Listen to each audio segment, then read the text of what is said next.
سلام بچه‌ها، خوش اومدین به این ویدیو از چنل هایپریکس. میرم حالتون خوب باشه، جیباتون پر از پول باشه. بچه‌ها امروز اومدیم با یه جایزه خیلی خفن که ممکنه تویی که داری این ویدیو رو می‌بینی برنده جایزه 300 تا UC تو باشی.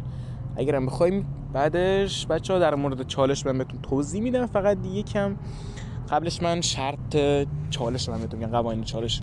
قوانین به این صورته که شرطش اینه که شما اول از همه چنل ما رو باید ساب داشته باشین. شرطش من بهتون میگم. بعد این ویدیو رو باید لایک کنین. بعد بچه‌ها یه نفر، یعنی حداقل واسه شرکت داخل چالش یه نفر از طرف شما اومده باشه و چنل ما رو ساب کرده باشه. یه نفر از طرف شما چنل ما رو ساب کرده باشه که واسه شرکت در چالش. خب اینا از شرط چالش.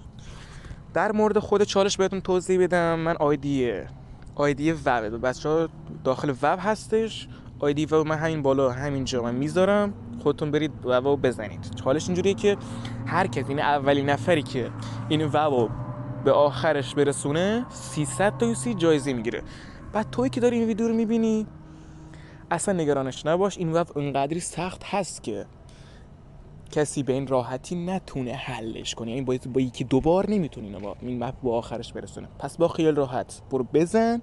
این وایدش من اینجا گذاشتم، برو بزن، شاید برنده تو باشی. بعد بچه‌ها آیدی خودم هم اینجا میذارم. بچه‌ها یادتون نره که آیدی خودم الان تلگرام میذارم، برنده شدی میتونین اونجا بهم پیام بدین. اگرم بخواید میتونم پول نقدش رو به کارتتون واریز کنم، اگرم بخواید که UC به جاش بهتون بزنم داخل آکانتتون. این فرق نمیکنه، اصلا مشکل نداره. بعد بچه‌ها تنها چیزی که مهمه واسه این که مدرک داشته باشین، از اول مپ که وارد مپ میشین از اولش شما باید ویدیو رکورد کنین تا آخر مپ که برنده شدین. اون مدرک رو داشته باشین، با آیدی تلگرام من بفرستین. یعنی اون ویدیو رو بگین که آقا من برنده شدم، اول نفری که برنده بشه من 300 تا UC یا حتی اگه بخواد پول اون UC رو به کارتش واریز میکنم. پس یادتون نره ساب داشته باشین، یکی از طرف شما چنل یوتیوب ساب داشته باشه، بعد این ویدیو رو لایک کرده باشین، از اول بازی که میکنین رکورد بگیرین حتما که بعدا واسه من بفرستین. چالش از این قراره، ممنون میشم که چنل ما رو هم ساب داشته باشین.